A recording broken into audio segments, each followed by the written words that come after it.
Hello everyone, welcome to an episode of the BG Show. I'm here to talk about episode 3 of The Penguin, the new show on HBO Max starring Colin Farrell. So I'm just going to get right into it. A visual spoiler warning. If you have not seen the show yet, I highly recommend the first 2 episodes.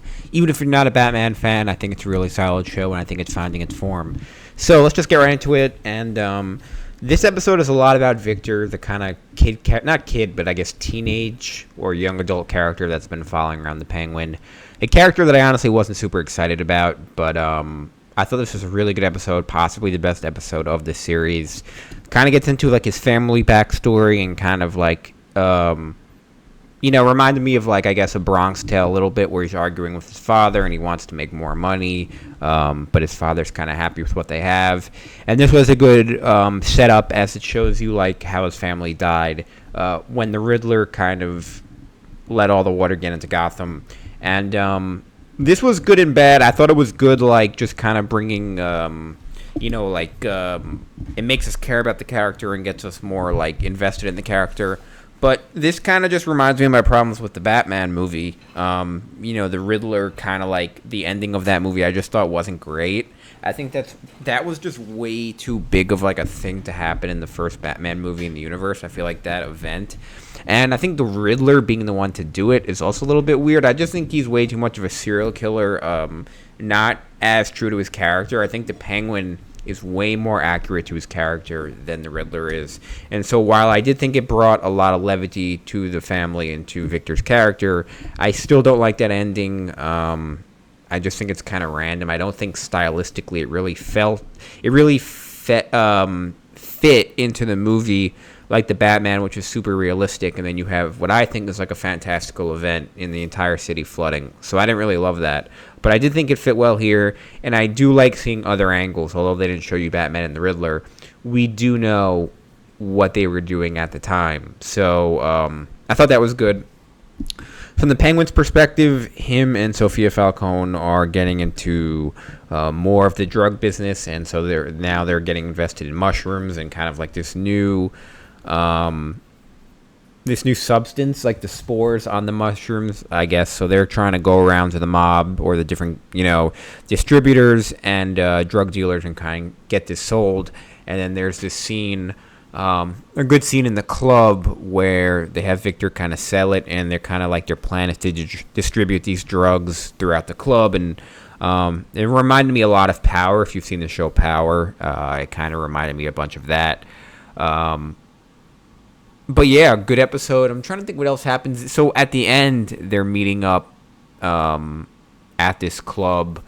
And I guess like the whole episode, Victor's thinking about leaving with his girlfriend to California. You kind of know he's not going to do it, or at least I kind of thought he did, because otherwise he'd be off the show. But you're not really sure what's going to happen. The Penguin gets really mad at him, and he finds this out. And I thought that was good character development, too, for the Penguin. It kind of shows you the Penguin. His weakness is really just like, although he's a tough guy, he's very insecure about like people liking him and being alone and kind of being a freak, which I think is good for his character. So I thought that was good. And they, so the Penguin and Sophia go to, I guess, do this drug deal and with the mushrooms. But what ends up happening is they end up getting ambushed by the mob, they're looking for their guy, something Hakimi. And when Victor decides to not go with his girlfriend to California in the bus, he comes back and he sees the Penguin basically on his knees about to get his head blown off. And he decides to just ram his car into these people. And he picks up the Penguin and he drives away. And then definitively the Penguin says to leave Sophia Falcone behind, which I think is interesting. And they drive away and the episode ends. So I thought the episode ended really well. Really excited for the next few weeks. Some other things that happened in the episode, I guess, is they talk about her being the hangman, or I guess that was her serial killer name, and strangling people. And I've heard the theory online that perhaps the Don Falcone was really the guy who was doing these murders, the strangulations, is that the word, of women.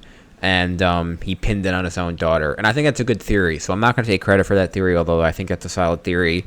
So yeah, I guess it's kind of a hard show to kind of spoil in like in depth. It's it's like there's a few big plot points per episode, but overall it's just really, really good acting, really, really conversations.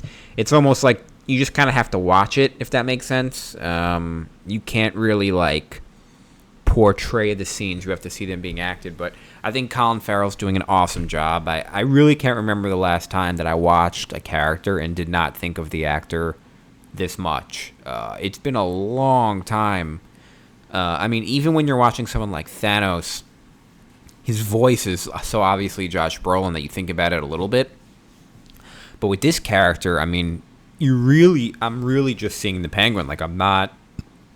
It's really like this guy just looks like the Penguin and he's playing him. Like, it doesn't look like Colin Farrell at all. So I think he's doing an awesome job. I think he should definitely be nominated for an Emmy. I think he will be nominated for an Emmy.